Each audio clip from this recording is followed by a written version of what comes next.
Here's a box of Kraft mac and cheese. It has yellow number 5. Do you think people would be as likely to buy this product if instead of quote-unquote yellow number 5, it said this instead on the label? This list of approved colors used to be longer, but different dyes keep getting banned, including violet number 1, which ironically was the color used in the U.S. Department of Agriculture's meat inspection stamp, so they may have been actually further cancering up the meat. Years ago, I featured this landmark study, a randomized, double-blind, placebo-controlled food challenge, published in perhaps the most prestigious medical journal in the world, showing artificial colors increased inattentiveness, impulsivity, and hyperactivity among young children. So what happened? Well, the British government said, OK, there's no health benefits to these dyes, only health risks, so it's a no-brainer. The British government mandated that food manufacturers remove most of the artificial food colors from their products.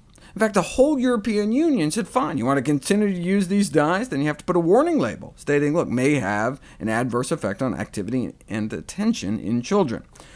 So many international food companies have taken them out of their products in Europe, but they continue to use them in the same products here in the US, where similar regulations are not currently in place. Why not? One way to do disguised food interventions is to use foods that are so potent they can be stuffed in a pill, like garlic.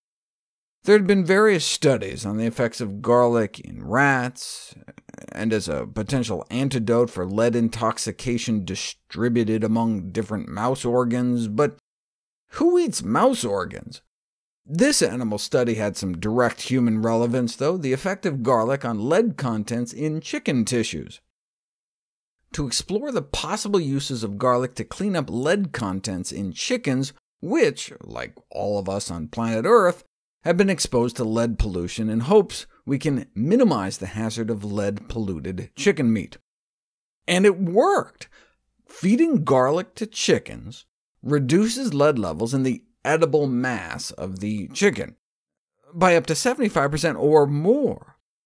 Even if you don't give them lead, raise them on distilled water, they end up with some lead in their meat and giblets. We just live in such a polluted world.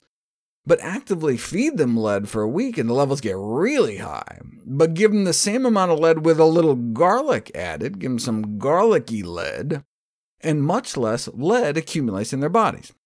OK, but here's the crazy part.